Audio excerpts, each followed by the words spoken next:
situation. Hey, here we go. The cup of life, this is the one. Now is the time, don't never stop. We should've known, gotta be strong. We should've known, right from the top. And when you feel the heat, the world is at your feet. No one can hold you back if you really got the cup there, Whitey. I see it in your soul. You want the cup of life. Not the days here, gonna get it, Kenny. Does Liverpool want it? Did Liverpool win it? Bloody hell, they win it. Here we go. Yeah. We are the people. We are the passion. Boy, last night was history. Poor Ange Postecoglou. We're going to talk about him very shortly, guys. It's our way, the highway, gentlemen. Welcome everyone to football. Let's welcome Wadey. Welcome Kenny. How are you, boys? Oh my God! Oh my God! Oh my God! Lots of action last night in the Premier League. I saw a little bit of the game and I said to myself, I need to close the TV right now. Poor Ange, I know what's going on. I know what's happening, Wadey. But Wadey, are you really a Liverpool supporter? I am. I grew up with my heroes were Kevin Keegan, John Toshak, Tommy Smith, Steve Highway, you name it. They were the years when I thought, you know what, I want to do that one day. Well, I didn't make it, but I could dream.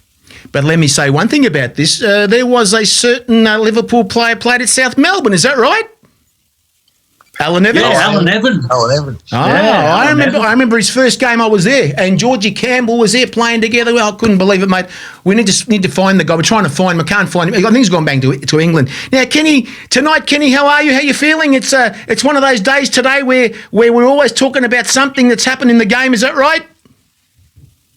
Well, it never rains but it pours, Harry. It pours, all right. Let me just say one thing about this. And, of course, in the last 24 last week it was MacArthur. This week, it's this week. It's where do we start? Central Coast Mariners. I'm going to start with MacArthur. I mean, I can't believe this, Kenny. And of course, we've said, and, of course, Wadey, I cannot believe this is the biggest battle of the game. I call this a match itself, a game itself between MacArthur Bulls versus Football Australia. Now, How are we gonna commentate on this, Kenny? How are we gonna commentate on this? It's unbelievable. Well, look. The reality is that there was, I think, double due diligence. I mean, there was the original Lang Walker, and Archie Fraser was the CEO at the time, with then Sam Kristovic coming in partly way through it. So there was double due diligence on what people were getting into, and let's remember that Western United and MacArthur got layaway payments for the franchise fee. They're still paying it off. Yes. So it wasn't like it's afterpay. So yes, I was going to say that. I'm not quite sure. My understanding, reading between the lines, is that their argument is that they thought they were guaranteed the $3.4 million a year TV money. That's right. And they are now falling back on that premise that dissipated to 400,000 last year. So I think that's what the argument is. Look, regardless, I don't know where that's going to go. I don't think it'll go anywhere. I think it'll be a lot of huff and puff, but we'll see. Now, Wadey, you're from up that area up there, Central Coast. I can imagine supporters being disappointed. All these things last night. What Mike said last night. Honestly, I just can't believe some of the things he will not be recruiting players. He's pulling out money from his pocket. You said, Kenny. I mean, do we need a team in the Central Coast? Do we need one? Yeah, dead right we do. When I look at the number of players that are playing up here, and you can say, it's a regional area, but this regional area is passionate. For years and years, they had the worst records. They had the most number of goals scored against them, the least number of points. It just went on and on and on. So to do the treble last year, this place is buzzing at the moment. And I don't know, they're the most loyal fans in the world, bar none. And they deserve more than this. Hopefully people will come to their senses and support them, because there's the girls there as well. Now, this is a place that's I don't know whether they'll repeat that treble, but it's got potential, and really, that's all we need in the A-League at the moment. Let me read. We forget how successful they were before under Laurie and Arnie. That's right. I mean, it's they're not being fly by night. I mean, and the amount of players that came from the Central Coast that have gone on, Yankovic. I mean, we had heaps of them from there that went overseas. In actual fact, if we looked at probably the Mariners, the most successful recent overseas players have pretty much all came from there. The Australian captain's from there, isn't he? Yeah. Ryan? Exactly. There's heaps. There's heaps. I mean, and the ones that are even the current ones that are sort of playing even in the championship, most of them were coming from the Mariners. But look, the Mariners have got solid support. Home games they're getting 7,500. So they're well supported by the local community. There's no doubt about it. The club is put on a great day when you go there. I've been a guest a couple of times. I've been invited up there, which was fantastic. But what I will say is, when it costs $8 or $10 million to run a full-time club, and you don't have a social club, you don't have any major income other than, and remember, they probably generated more income than anyone because they obviously did the treble. So they not only did they win the league, they won the cup, they won the grand final, and they also won the Asian Cup. So when you look at them and you see, and they had to sell 3 or 4 of the best players, and they were the best team in the comp, then you understand the business scenario of how much it costs to run a full-time football club. And unfortunately, with no assets, no clubs, to rely just on 400,000 from TV money, which is obviously debilitated from Foxtel before, 400,000, and every second week 7,500 home support. It doesn't make mathematical sense. It doesn't add up for a full-time operation. And we know that the owners through the last 2 owners have been throwing in $1.82 million a year to top it up. And I'm quite sure that originally happened at Perth. It's happened in Brisbane originally. It happened in Newcastle. Yes. It's happened at all the clubs. What does it tell you? It tells you that a full-time competition is not financially feasible unless you get enormous TV money. And we don't get that. We don't have that money in this country, and we don't have the population to sustain 3 or 4 football codes. So let me just say one thing, what I have here from Mike Charlesworth. Charlesworth is seeking investors willing to acquire 75%, that's the majority, and stake in the club for a minimum of 3.5 million Australian dollars. Ooh. And then what he says here, the chairman and owner, Central Coast, Mike Charlesworth, halted all player re-signings. Number 2, stopped future recruitment. And 3, enforced a 25% budget cut across the club. Charlesworth also warned the APL that he may do more. Oh, boy, that's like as if you know what that sounds like, Wadey? Now, let's go back a few years back. And I'm thinking to myself, hang on for a sec. You sure this guy's not Clive Palmer? Because that's what it sounds like. Soon he won't be putting people in the stadium and playing with nobody in the stadium, Wadey. This sounds like Clive Palmer, doesn't it? The same thing? Well, you know what? I'll give him a bit of a pat on the back because, for so long he wasn't invested in players who could actually win competitions. And it was frustrating me because I said on a number of occasions, if there was promotion and relegation, let's see how many people put their hand in their pocket then. But having said that, he's really engaged the community, the investors. It's not working. I don't know how to fix it. Maybe the government. I noticed today that Football Australia have been lobbying the government for more money on many levels. That's a miracle. So It's a miracle. Yeah, it's a miracle. hopefully. You never know. You never know. Kenny, I want to get back. I want to get back. I've got to say, with $5 million we're lobbying the government to make changing rooms. Serious? That will accommodate the new sexes, so that men that say they're women and women. I mean, the world's gone mad. The world's gone totally mad. You know, like, regardless of sexuality, you know, sport. Men play men's sport, women play women's sport. You can't have men saying they're women and playing in football teams or soccer teams or basketball. You can't. You know, there's. I mean, everything tells you that when they do it, even at major sporting events, they win it. You know, they beat the tennis players.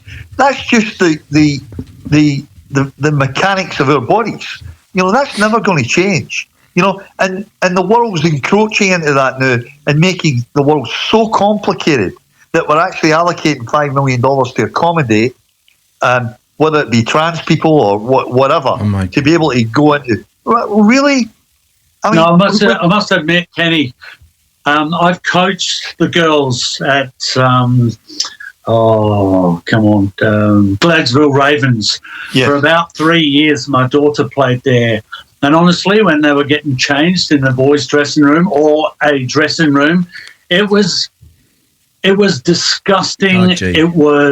There's a urinal right there. It stinks. There are so many reasons why girls shouldn't get changed in those dressing rooms. So, look, you know what? Maybe I'm being a bit biased because I'm the father of 3 girls and I've coached the girls. I understand what they want, and they should be given the right to be respected. And if that means building a dressing room, then, hey, we should suck it up and deal with it. Exactly. No, mate, the $5 million is not to build girls' changing rooms. It's to build changing rooms to accommodate either trans people or it's not specifically for girls. If you read it, it's quite specific. My God. You know, that they're actually going. I mean, I agree with you. I mean, generally, you know, change rooms, but they should be cleaned and they should be, because the girls play on a different day to men. So there's not any reason why they shouldn't be cleaned. There should be women's toilets. They should have all that all the ground. There's no argument. Most of the good clubs, and most of the clubs have got that. You've got women's changing room, women's toilets, women's showers, whatever. But you know, the world's got to a point where, and again, it's encroaching into sport. I don't care about anyone's, you know, sexuality. You know, I've got gay friends, I've got bi friends. It doesn't bother me in the least. You know, people's sexuality. But what does bother me is when it encroaches into sport and the minorities are playing sport, and you can call yourself what you like. You can say, well, I'm saying that I'm a woman and you're 6'3" and you're, you know, 180 kilos. You know, I mean, there's a comp in the local comp, women's comp, that there's 4 trans women or men, whatever you want to call them, playing the team, and they've won the league by, you know, a length of a mile. But a normal girl can't compete with that. And I play in mixed soccer with girls, so you know, I'm fully aware, and I've coached my local club girls for 15 years, and I'm quite aware of what they're capable of from a physicality point of view. But you can't possibly have men playing competitively against women, you know, and saying they're women. You can't. You know, it's wrong. Can I just mention to you, both of you, and everyone here right now in Victoria, a lot of the councils are actually building separate dressing rooms. The councils are doing that now, Kenny and Wadey. They're doing it here. I know for women's sport, they've built, the councils are getting involved and separating them from the men's dressing room, and it's happening right now at a local club. That's fine. That's fine. That's fine. That's fine. That's right. But let me say one thing to you. Yesterday I had an argument with someone about this situation about, of course, the Mariners. And I'm saying to myself, Kenny, we've spoken about this many times, and someone's had to go at me yesterday, I'm not going to mention names, about saying to me that, you know, I said 3.5 million, Mike Charlesworth wants an investor to come 75%, of course. And hang on for a sec. And I said, and I put some post up there saying, who would want to spend $3.5 million? What are you buying? Are there any assets, Kenny? Are there anything that you're paying for that money? And then someone said to me, and they could have a go at me in a minute too, saying to me, but the Central Coast Mariners are an asset. Hang on for a sec. When you call it an asset, isn't it supposed to be like a building, a ground, something you've acquired with that money as well? That's what I want to know. Kenny? Well, mate, I can tell you, and I can't tell you who it is, but they knocked back an offer. It was for 100%. Yes. It was about 7-8 weeks ago from a consortium to buy the club, and it was, I think it was 3.5 for the 100%. Jesus Christ. And it went to due diligence, and it went to nearly selling, and then someone threw a rabbit in the hat and said, "Oh, there's a Middle East interest money, and there's Chinese money interest again." So it fell over. So it fell over, and it was a genuine bid and offer, and unfortunately, then the current owner had to throw some money back into the kitty to keep it going. Subsequently, they've had to cut costs. Subsequently, they can't. But they never signed any players this year either. No. I mean, this is no new news, Harry. This happened. You know, Mark Jackson, he had no money to spend last year, and he lost probably 4 of his best players. They were, Cummings was forced out the year before. He didn't want to leave. Yes. He was sort of forced out to go to India. He didn't want to go. He's still there. Yeah. But the point I'm making is there was a genuine offer from a consortium that understands the game and have been involved in the A-League and a couple of clubs. So they should have, in my opinion, taken it. They should have. They never, and they've been left with nothing. No. So obviously, what they thought might eventuate, because they tried to turn into a Dutch auction, never eventuated. And now, who's going to pay the piper? There's wages to pay. There's club operations to pay. There's, as Paul really said, there's women's team. There's a women's team. There's coaches. There's, I'd be surprised if Mark Jackson, if the coach is there next year. I'd be surprised. I think it's got to the stage where the budget's been cut. I mean, it's been cut so dramatically that to the bare bones that it's like a Newcastle. I mean, the lad at Newcastle is playing like a youth team. They're all the 18 and 19-year-olds that are on that max 38 or 40,000 a year, right? Yes. Well, I think there's about 8 or 10 of them in the first team that are getting that, and that's the only way they can survive. They can't survive with a $200,000 player or a $250,000 because they don't have the money. Subsequently, I think the coach has left. I know he was on the bench last week, but I think he's gone. He's left. So what will Newcastle do next year? What will the Mariners do? What will Brisbane? Brisbane, Western United, Perth. I mean, there's a domino effect. Where's it going to go? We will always. I mean, Wade's mentioned it before. We always rise from the ashes, and we do. The game's too big. We always survive, and we always find something else. But in its current structure, it can't survive. In its current structure, yes, it's just impossible. We can't. We're living way beyond our means. We can't be, getting like MacArthur getting 1,500 and 2,000 people, and I've got an operating budget of 9 or 10 million. Well, where's the money come from? The other point I'd like to make too is we're talking here. We spoke before about MacArthur Bulls. They're making a complaint now that they were supposed to come and get all this money. Through is it 3.5 million? If that deal was coming through, that money would come through. Now, what if Mike Charlesworth was saying, "Well, I should join that action with MacArthur," and all the clubs get involved, Wadey? I mean, have they been conned in? I'm saying, have they been conned in now sticking around for that, for what, $500,000? Kenny, they said 500,000 from of course this TV deal. Have they been conned? Have they should have gone back and complained, Wadey? They should have done something about this. Yeah, they do, but their hands are tied behind their back. And if they're just surviving from day to day, you're not going to go and kick up a stink and find out that all your sponsors have found out and all of a sudden they pull out, you've got nothing left. Honestly, I'm trying to work out what it is. I know it's all about money. It's all about getting bums on seats, but I've got to ask the question, what are we doing to try and get those kids there, for example, those parents there? Is it not feasible because it's not their ground anymore? You know, we were at that Brunswick City, yes, and they were all there because they felt that this is their home.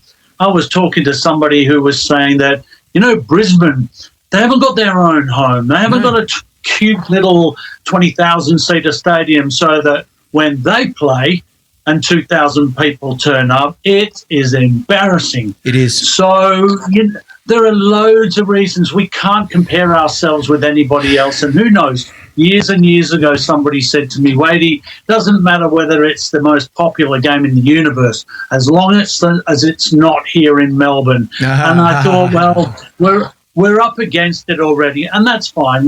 Maybe we've just got to consider the fact that we are just a place where superstars are born, but we'll never see them on this ground because they'll go overseas and play. Let me go now, Kenny. Yeah, but we don't, Harry. We don't engage new immigrants. We don't, Forget the Greeks. Forget the Greeks, the Italians, the Croatians. They're established. Yes. Yeah, they're third and fourth generation. That's right. Everyone throws that argument up about the ethnic teams and say, that'll never work. What about the... You've said it before, Kenny. The South Americans. You've said it before, Kenny. Kenny. What about the Chinese? You said the Indians. The Super League is powering through. You've said it many times. They don't see it. They don't listen. What about the Japanese? They don't listen, mate. What about the Portuguese, the Brazilians? They don't listen. They don't listen. When you go and see a Socceroo game, there's thousands of them there. Packed. I know. But they don't go to club games because they've got no assimilation. So we've got to reevaluate this ethnicity that we so hate. But this, or we can fix that. I think what Wadey said, to get people bums on seats, you've got to give these people. We're a migrant country. We're a melting pot. We all assimilate. I'm Scottish in my soul, in my heart, right? So if I can assimilate with my Scottish heritage, I do, right? So if you gave the Vietnamese, the Chinese, the Japanese, the Indians some assimilation at club level, they'd come out in droves. You had Honda. You had Honda playing for Melbourne Victory. All the Japanese kids were coming. They were all turning up. This is the thing. This is the thing about the students were turning up. We know Del Piero, all this stuff. Mate, we can't afford these guys anymore. There has to be someone, even in the NSL, Wadey, in the NSL, when they were bringing these guys in, Malcolm McDonald, my God, South Melbourne was like a different place. It was like the screaming, the shouting. I understand we go back to the NSL, talk about it, but these guys were quality. They came from England. We didn't have people coming from Japan or wherever it is. Now that we've got more, that we're in Asia, we have these guys in Asia that we know who they are now, but we can't bring them here. There's not enough. I don't understand what's going on out there, guys. You might have your own opinion out there, but let me just say one thing about this. I want to go exactly what you're saying, Kenny. I've spoken to someone at Brisbane Roar, not Brisbane Roar. We're talking about Brisbane Lions, the old Brisbane Lions. I was there a couple of years ago. Some of the stories I heard about them losing the license, losing the license when they had the license in the A-League at the time. Wadey, I found out a few things about that a few years ago. And they were, Kenny, like you said, the Dutch community. The Dutch community, they had that license. Then they were struggling and they sold it to the Bakri Group, right? So there you go. Yeah, of course. And it is a problem, Harry, I'm not selling the fact that we go back to the Greek, Italian, the Croatian, because as I say, I think the large crowds in that demographic have moved on. The kids are third and fourth generation, but the new migrants are the ones that we've got to attack. We've got to get them to our club games, the A-League games, and there's nothing wrong with having a Japanese team or an Indian team. I mean, the Western United, I just shake my head. 75% of that of the population surrounding Western United is Indian. We know that. I've been there. I've seen it. I know. It's embarrassing. It's embarrassing. Geez. The first thing you would have done was you'd have gone to the Indian Super League and bring a couple of their players in. Because you know what the Indians are like with the sport, the cricket. I mean, they go mental. Kenny, Sachin Tendulkar owns one of the clubs. He owns one of them. Bring him here, for God's sakes. Bring him to the ground and you'll see how many turn up there just because he's a cricketer. You'll see what goes. They have no idea about promotion, Wadey. No idea promotion of knowing that this could. You bring Sachin Tendulkar here, and he's there watching a game at West. He's lining up. There'll be security there like you wouldn't believe, Wadey. This is the things that we don't think about. Like Kenny said. Just amazing. Look, honestly, why is he going to turn up for something that's broken? That people like that, and quite rightly, if they're going to invest millions and millions of dollars, they want to know that they're buying a good thing and that the potential is even bigger.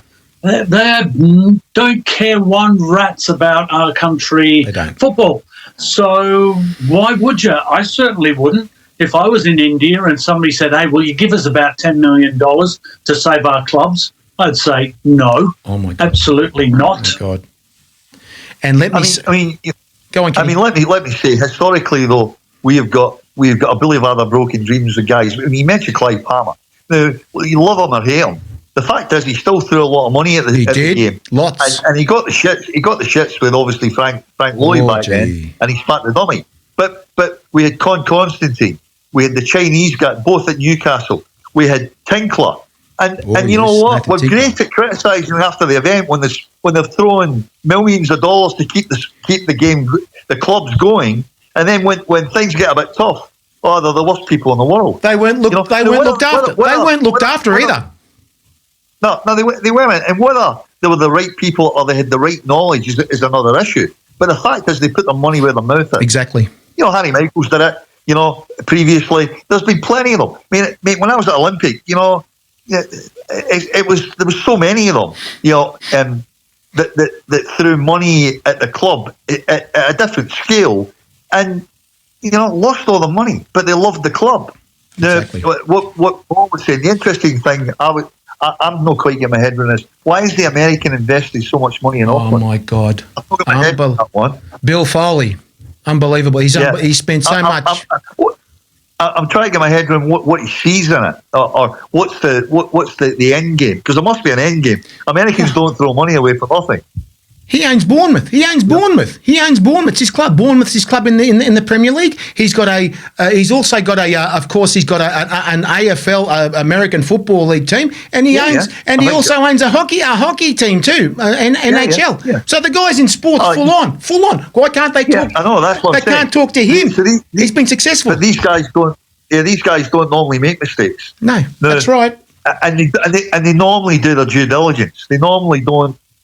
Come in. Now, if there's any truth in it, I mean, I don't believe that he paid the license fee that everyone talks about and says, whatever it was. 12 million. Is it 12 million? No, it was more than that. Really? But I don't believe that for 1 minute. 26 for the life of me.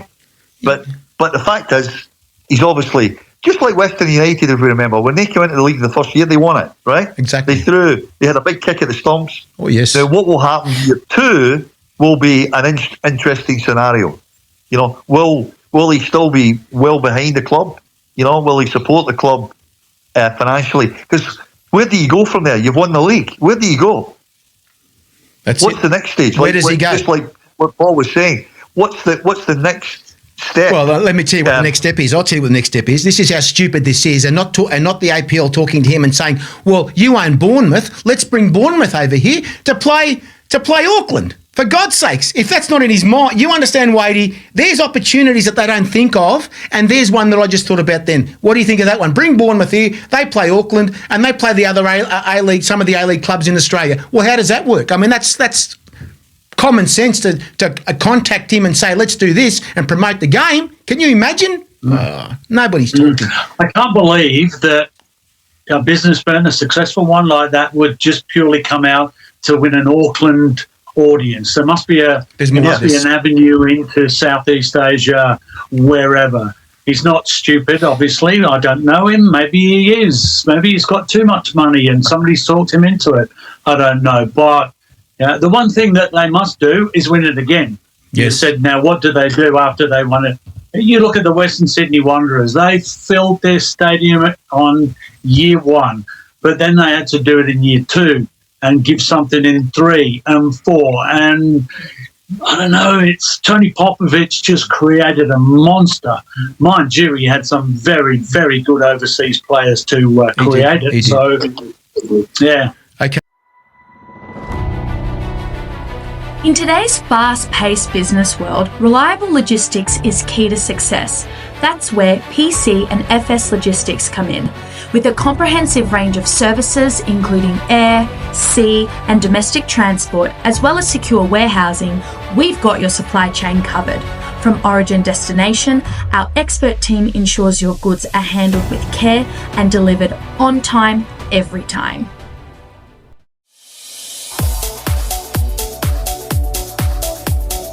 Do you have what it takes to become a soccer superstar? Look no further than Soccer Pro Academy. Led by experienced coaches, including a former Socceroo, the Academy provides world-class training to help you reach your full potential. From technical skills to tactical awareness, they'll help you develop the skills and mindset needed to succeed at the highest level. Soccer Pro Academy, where champions are made.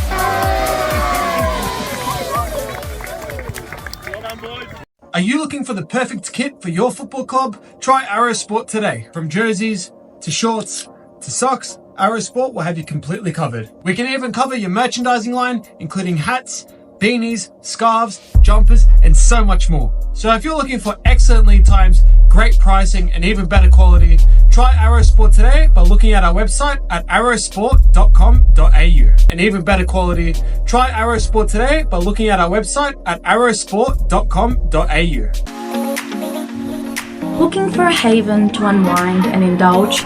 Look no further than Brista Cafe, nestled in the heart of Derrimut Village Shopping Centre. From decadent homemade gourmet cookies to scrumptious muffins, every bite is a delight. Everyone loves Brista Cafe, and you will too. So why wait? Visit Brista Cafe today and taste the difference for yourself.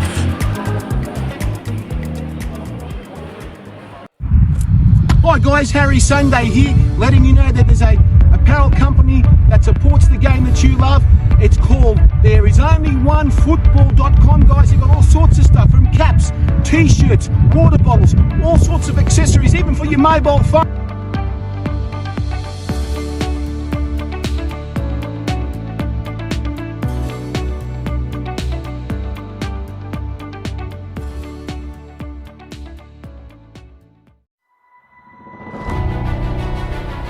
In today's fast-paced business world, reliable logistics is key to success.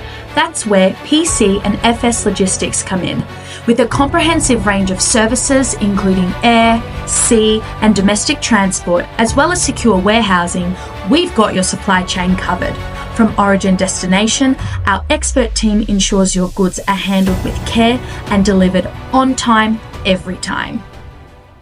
Okay, now what I'd like to ask you, Kenny, is that you may have seen the video I sent you with Richard Raw, the mascot, and to be able to say the stadium is so empty it's not funny. You saw it, right? The game's on, it's empty. It's what is it, 12, 13 people watching the game? 12, 13 people at least. And he's saying to Ruben Zadkovic, Ruben, it's time to go. It's time to go, mate. Resign. It's time to go. You saw the official walk up to him. Imagine if there was probably a few thousand more talking about it. They wouldn't walk up to them.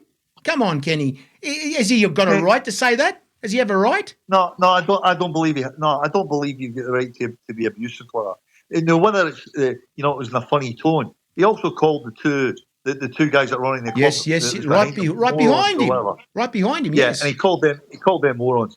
Jesus. Mate, there's no need for that. There's no need for it. I know he's not happy, and he's moved. He's not allowed to sit wherever he's got to sit. But you know what? The coach is out there. He does his job. And I know it's part of the it's part of the makeup of being a coach that Angie's copying it. They all copy it, and you get abused. And you get abused of people. But I mean, I've been brought up, a different way. You can be passionate, and you can be unhappy with the way a team's playing, and you can be shouting, "Come on, mate! You should do better than that," or whatever. There's ways of doing it. Yep. But and in fairness, the official that went up to him was very, very mannerly and asked him in a very nice way. He did. Could you please stop doing that? Because mate, if I was sitting there, whether there's only 10 or 12 people there, I can't believe it. he's shouting. What about the other 11 people? I don't want to listen to that. I know. Why should I buy my ticket and sit and listen to a guy screaming at the coach? Regardless of whether he's a good coach or a bad coach, the reality is you're in an environment where there's people around you and they're entitled to quiet enjoyment. And quiet enjoyment is a legal requirement in everything. You're entitled to quiet enjoyment everywhere you go. So the reality is you can be a bit of a smart arse, so you can do whatever you want. Mm-hmm. I get it. He's not happy, and I get it. He's got issues with that club, right? And I understand that. But I know. Really, do you need to flog it all over YouTube? Oh my God. YouTube. Oh I mean, the coach has got no money to spend. He's got no money. They've spent nothing. Give a guy a break. You don't like him. End of season, he goes. Probably. Oh, God. But you know what? You've got a right to go. You don't have to go to the game, right? You've got a right. You don't have to put your shoes on. You don't have to go there. You can say, you know what? I don't like the way they're playing. I don't enjoy it. It's not a good day out. I don't need that. So if you ask me, to justify I'm sure I should be able to scream at the coach. It's time to go or whatever. For me, no. That's just not the way I've been brought up. Yeah. I mean, I just think it's wrong. Whether it's an issue that the coach is no good, I'm not quite sure. I'm not really up to speed with how good a coach he is. Yes. But the fact is that he's operating with no money. Nothing. I know that. We all know that. But let me. So just leave the bloke alone. The season's done. If you don't want to go to the game, don't go. Well, the thing about this have is, you noticed? Wait, before you go on, let me tell you one thing about this. This Richard Raw, I think maybe there's 100 people in the whole stadium, the whole of Suncorp Stadium, and he's screaming, "It's time to go, Ruben! It's time to go!" I mean, he was the only one screaming. There's nobody, and you talk about Ange. You talk about Ange copying it. And is anybody going to walk up to the Tottenham supporters who are saying these abusive stuff to Ange? Do you think they're going to go to those guys, mate? They'll start a massive stampede and trouble. Is that right over there? There's no doubt about that. But you know what gets me? And it's getting really depressing now that, all right, Southampton couldn't win a chook raffle. That's fine. Somebody's not got to, you can't win every week. In fact, sometimes you can't win at all. But every single time, it's half a stadium when the final whistle goes, and the ones that are there booing. I heard them boo at Man United the other day, and I don't know, there wasn't 75,000 people there, but people are a disgrace at the moment. There is absolutely no loyalty. You know what? I don't blame my dad. Him and my mum used to come and watch all 3-4 kids actually play sport. But you know what? They used to stand on the other side of the ground because they couldn't put up with that crap that people were shouting from the sideline. Really? So it's been happening for years and years and years. Let me tell you exactly what you just said and what's on my paper here, Wadey. Disgusting. On the weekend in Sydney, and I'm a father of two boys, right? And I've seen this at football matches too. I just walk away. But these people the two parents decided to fight in an under-sevens game. The police were called in. And this is what I don't like about this. Let's just say when I mention that Football Australia must now get involved, well, it's under-sevens. What upsets me is the trauma that these kids are getting from the fighting on the side. You're talking about two women fighting each other and a guy pulling a woman's hair, trying to pull her off with her hair. I mean, this is ridiculous. Come on, it's gone beyond a joke, Wadey. We spoke about this last week about, of course, spoke about the North Terrace. We spoke about the North Terrace where the APL did nothing about it, and of course Melbourne Victory did nothing about it. And who came across and had to do something about it? Football Australia. They went out of their jurisdiction and did it. They had enough. And this is happening in Melbourne too, where these guys do at the NPL games. They're gone. They're done.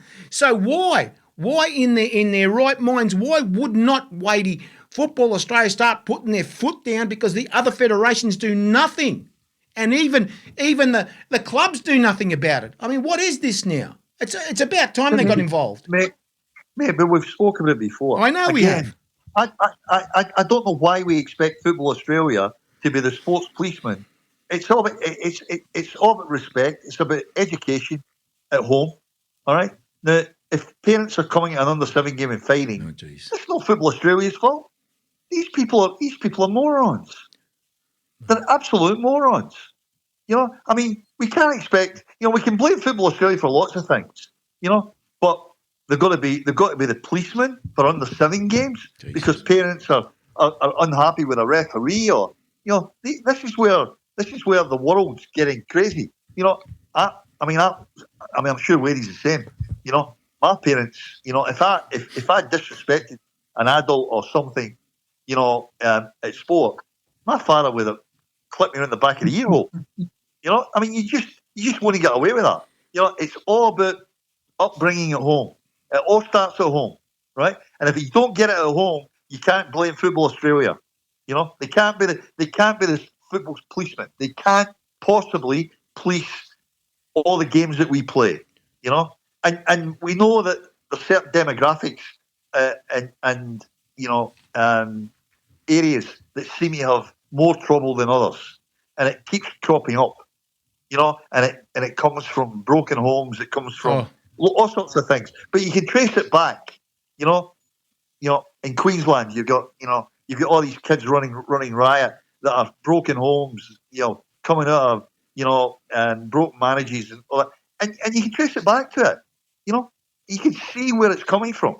They've got no guidance, no parents that are teaching them how they should behave. And unfortunately, the world's getting worse. It is getting worse. But you know what? I don't think we should just blame ourselves here. I agree with you, Kenny, in a way, because this is society's problem. This is the monster that we're creating because we can't put these kids or set boundaries for those kids because they don't care, because there are no consequences. But I think, look at other codes of football. I don't know, maybe netball, I don't know, any sport. They have similar problems. So let's not just say that it's a football problem. Whether it be the seniors in the stands, I mean, you've seen what happens in the AFL and the rugby league. It's ugly, but it's hidden, or you ignore it because we think that's part of the game. So, look, it happened, but I don't think we should tarnish the whole code with those sorts of incidents. Don't give them any oxygen. No. Mind you, we've got to discuss it, don't we? You have to, exactly, and that's the thing. But in today's fast-paced business world, reliable logistics is key to success. That's where PC and FS Logistics come in. With a comprehensive range of services including air, sea and domestic transport, as well as secure warehousing, we've got your supply chain covered. From origin destination, our expert team ensures your goods are handled with care and delivered on time, every time.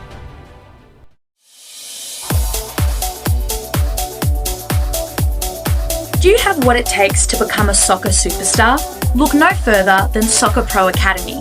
Led by experienced coaches, including a former Socceroo, the Academy provides world-class training to help you reach your full potential. From technical skills to tactical awareness, they'll help you develop the skills and mindset needed to succeed at the highest level. Soccer Pro Academy, where champions are made.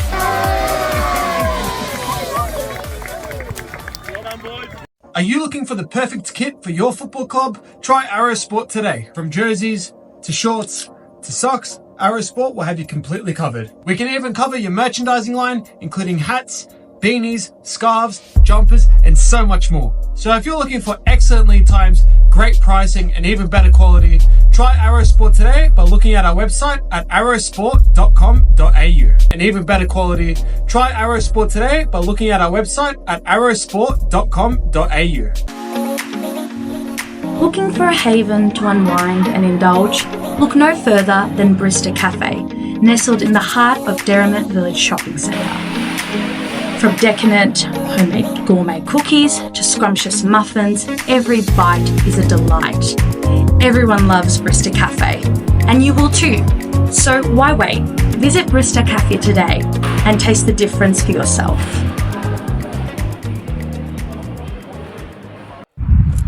Hi guys, Harry Sundai here, letting you know that there's a apparel company that supports the game that you love. It's called ThereIsOnlyOneFootball.com, guys. They've got all sorts of stuff, from caps, t-shirts, water bottles, all sorts of accessories, even for your mobile phone.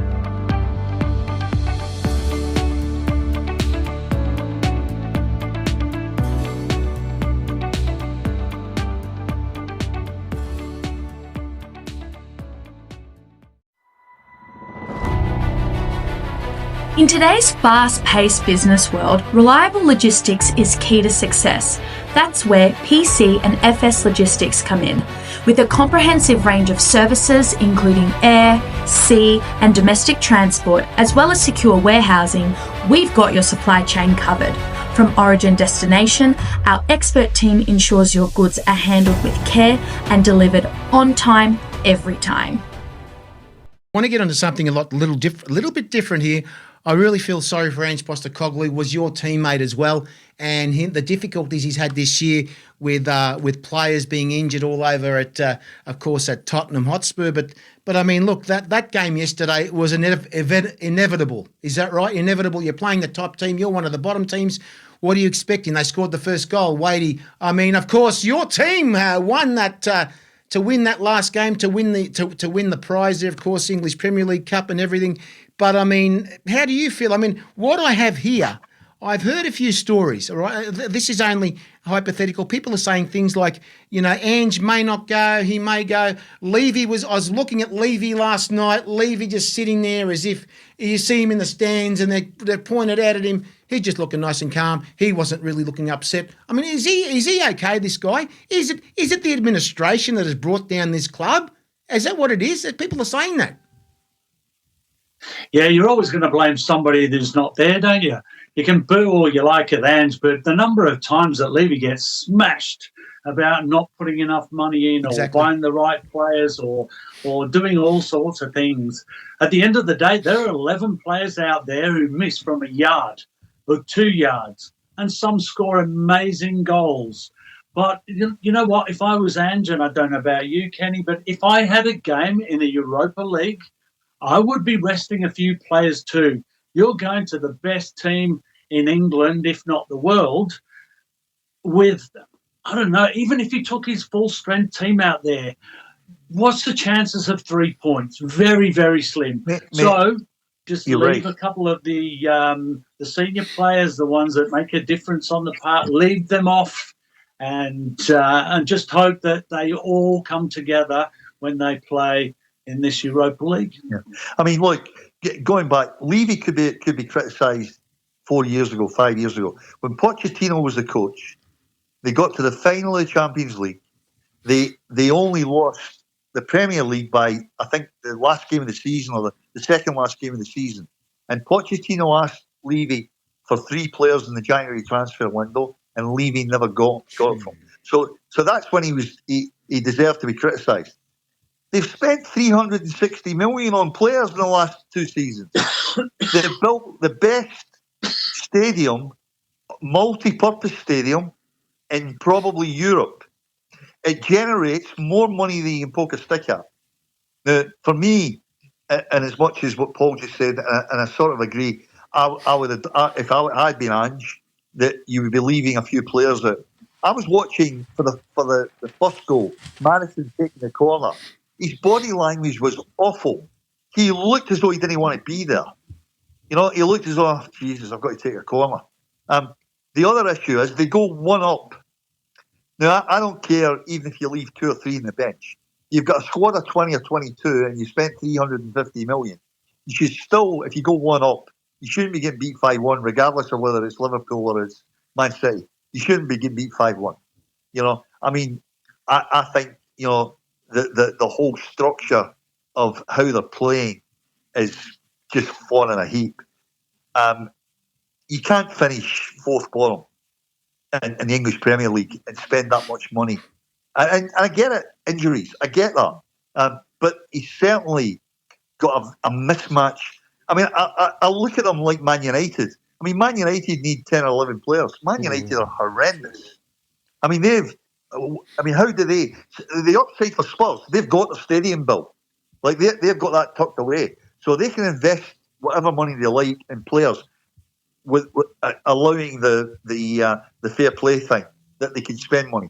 But Man United have got to build a new stadium and probably buy a whole new team, because watching them the other night against Bournemouth, you might keep one, you might keep two, but you certainly need at least 8 or 9 players there to be competitive.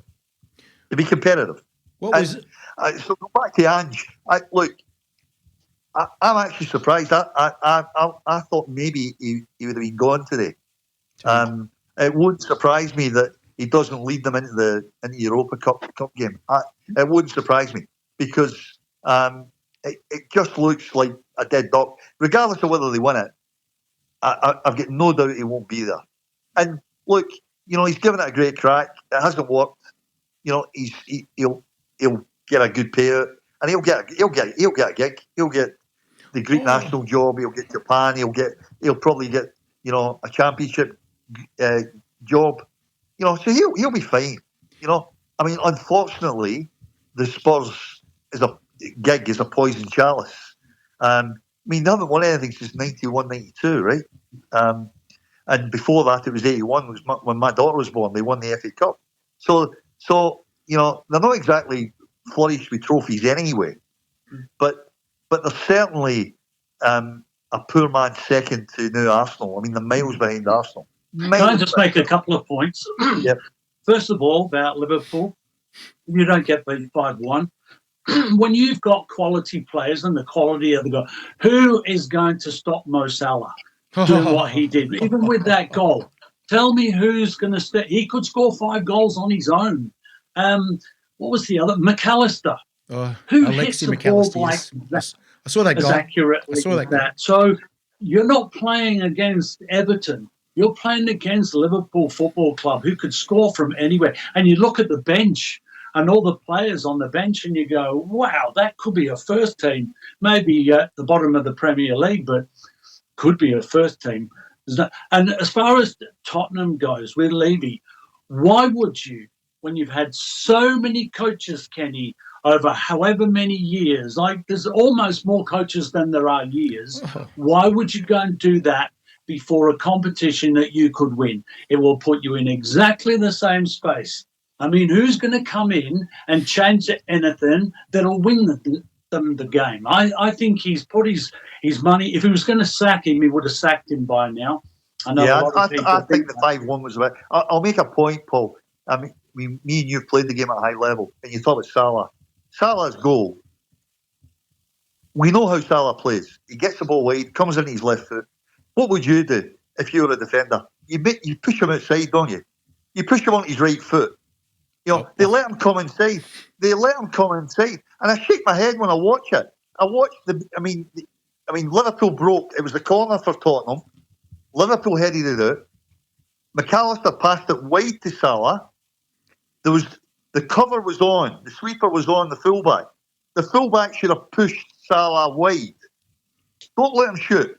We know what he's going to do. He's going to come inside and use his left foot. Off balance him. That's not a team of players, of $350 million players for me. I mean, I'm sorry. I look at them and I think, that was so poorly structured. And let me say, it's not just Tottenham that's done that against Liverpool. Salah's done it 7 or 8 times this season. And I watch these teams and I think, doesn't the coach tell the fullback to push him wide? Just stand inside and he can't come inside.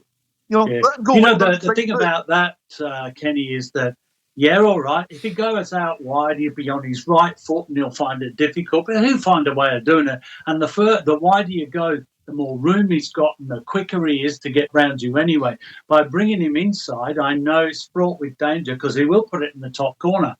But at least they're bringing him inside to a group of players that might be able to stop him and help him as well. It is so hard. If everybody had the answer, Kenny, they wouldn't have won the league. Yeah, no, I'm not taking anything away from Liverpool winning the league, Paul. But what I'm saying to you is, I'll give you the example you told me the other night with Salah, and it happens. The sweeper was there; he was behind the fullback, and if Salah pushes it past the fullback, the sweeper steps out. A John Eisendown or you or me, if I played there, I would be pushing him wider and wider and wider. Right? You don't allow him to do that. I mean, you get a situation where, and I think he's a magnificent player. I think he's in the top 5 in the world. But there's certain ways to play him when you know what he's going to do. And it's not once. He does it nearly every game. And you watch it and you go, why are you allowing him to come inside? And then, what you're talking about, guys like McAllister. I watch it. And in fairness to Liverpool, they're actually playing without a real number 9. They don't really have a target man per se. They've got players scoring from everywhere, but they're sort of they're all like number 10s really. They drop deep, they drop in. They're a magnificent team, no doubt about it, absolutely. But I watched them go 1-up Spurs, and I'm thinking to myself, okay, the game's on, because I don't rate Trent Alexander-Arnold as a defender. I think he's the worst defender I've ever seen. The most magnificent player going forward I've never seen. I see 2 seasons ago, they would probably have given him away for free, and he's gone for free anyway. but for me, he's a midfield player, a wing back. He's never a right full back. He's played for England. He gets murdered at right back. And even normally at Liverpool last season, he was very, very poor at right back. But I watched the game and I'm thinking, okay, you've scored, Tottenham. Surely, the point you made, surely they got their tails up and think, you know what? We're 1-0 up here. Let's have a crack at them. But they never looked as though like I said, Madison looked as though, have I got to take this corner? Just the body language. And you're like me. I look at the body language and I think, I look at Salah and I think, every time he gets the ball, I think he's going to take this guy on. You can tell by the body language what he's going to do. Yeah. I look at the Tottenham players and I think they've had it. They've had enough. They've given up. The point you're saying was you're probably right with Levy. He's probably gone, but he's done crazier things in the past. He's got rid of Mourinho. Oh, that's bad. That was bad. When they were won the semi-final of the cup or whatever it was, he's done it. He's done it before. And it wouldn't surprise me for him to bring in somebody like the lad that was at Burnley and Everton, just to think, well, if they're looking at it and say, can we win this cup? And I hope they do. Well, I really do. In today's fast-paced business world, reliable logistics is key to success. That's where PC and FS Logistics come in. With a comprehensive range of services including air, sea and domestic transport, as well as secure warehousing, we've got your supply chain covered. From origin destination, our expert team ensures your goods are handled with care and delivered on time, every time.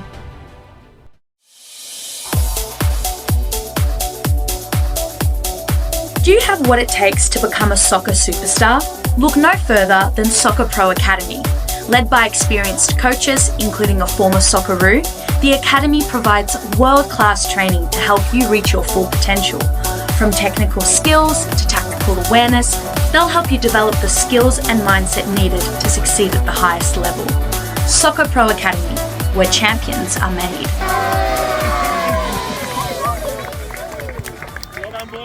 Are you looking for the perfect kit for your football club? Try Arrow Sport today. From jerseys to shorts to socks, Arrow Sport will have you completely covered. We can even cover your merchandising line, including hats, beanies, scarves, jumpers, and so much more. So if you're looking for excellent lead times, great pricing, and even better quality, try Arrow Sport today by looking at our website at arrowsport.com.au. And even better quality, try Arrow Sport today by looking at our website at arrowsport.com.au. Looking for a haven to unwind and indulge? Look no further than Brista Cafe, nestled in the heart of Derrimut Village Shopping Centre. From decadent homemade gourmet cookies to scrumptious muffins, every bite is a delight. Everyone loves Brista Cafe, and you will too. So why wait? Visit Brista Cafe today and taste the difference for yourself.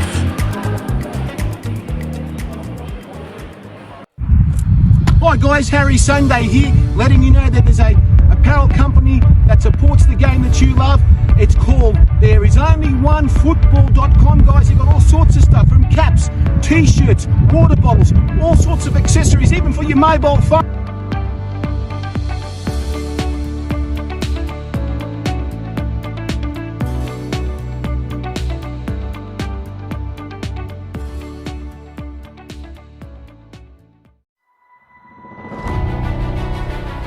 In today's fast-paced business world, reliable logistics is key to success.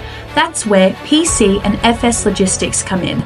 With a comprehensive range of services including air, sea and domestic transport, as well as secure warehousing, we've got your supply chain covered.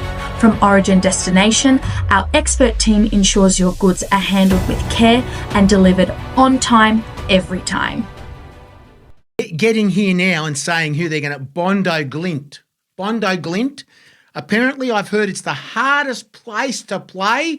It's the coldest place, the Arctic Circle, and I did see some footage of the it's a synthetic pitch, and they've got snow on the sides of the pitch on the fence, Kenny. Which means, are they going to be wearing their leggings and gloves and everything?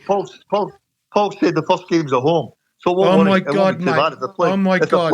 If they're playing at Tottenham first, if they're good enough and they get 2 or 3 goals, then that's the danger, because I don't think he's got a squad that can shut a game down.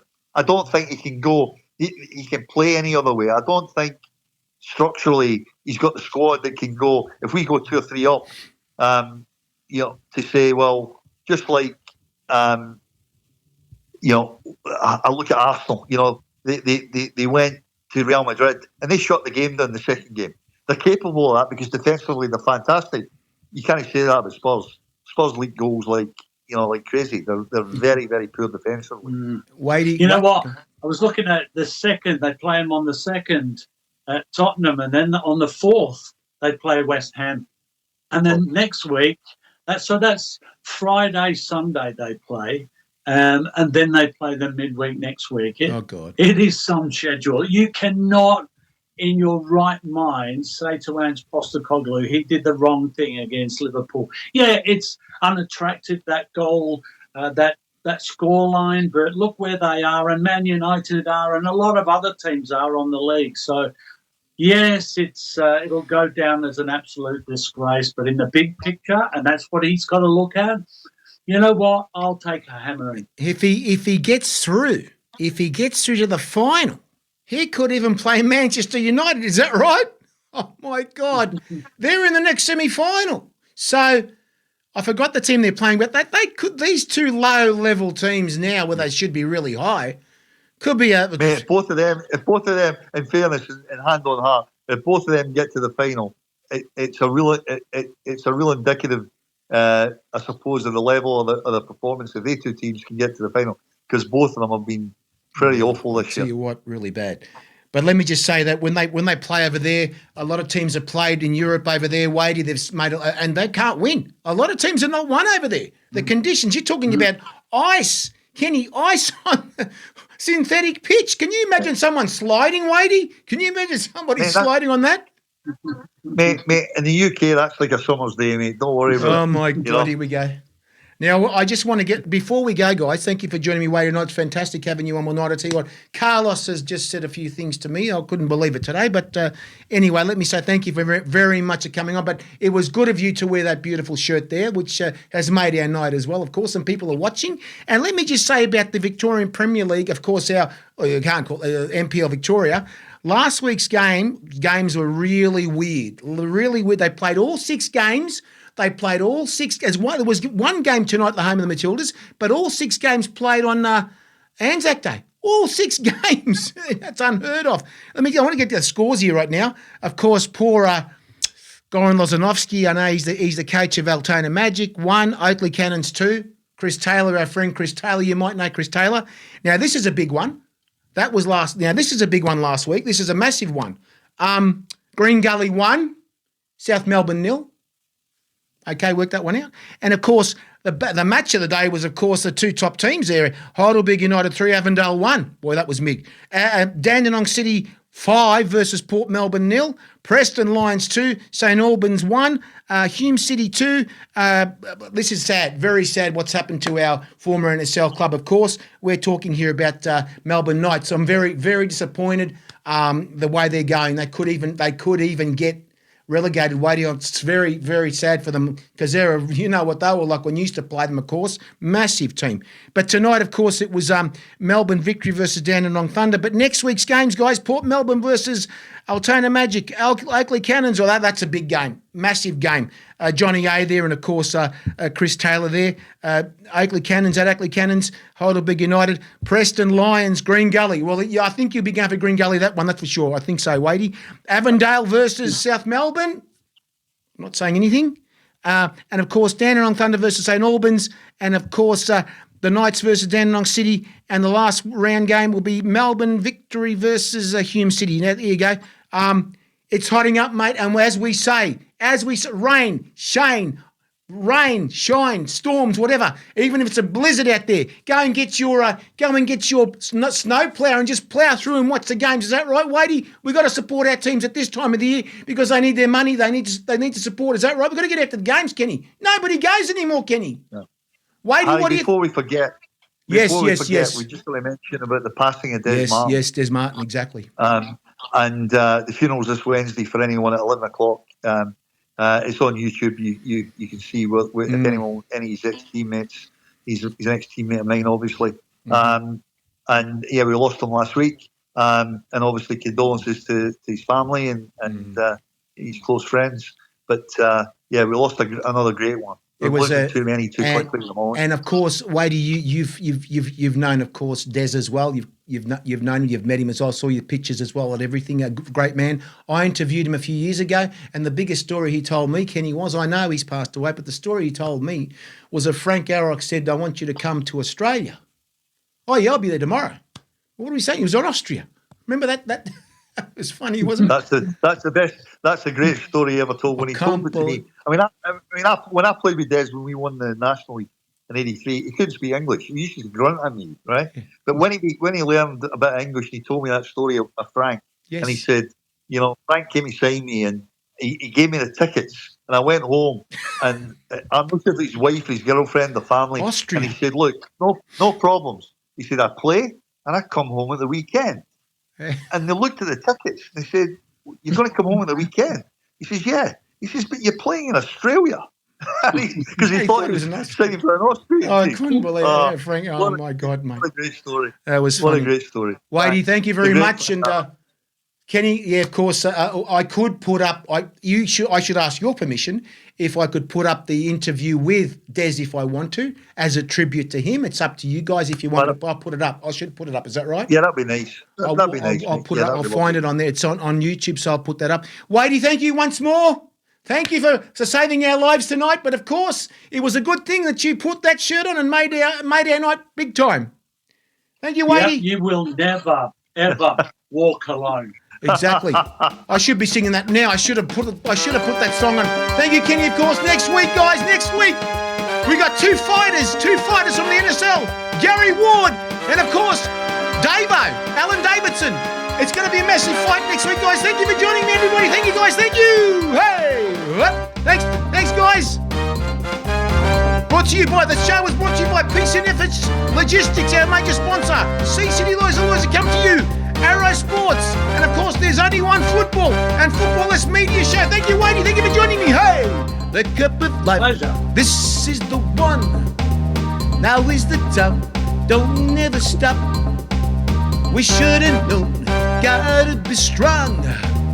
We should have known right from the top. And when you feel the heat, the world is at your feet. No one can hold you back if you really want it. Thanks, guys. I'll see you in. Good night, everybody. See you next Tuesday at 8 p.m. As I said, Gary Ward and, of course, Alan Davidson. See you then. Thank you, guys. Thank you.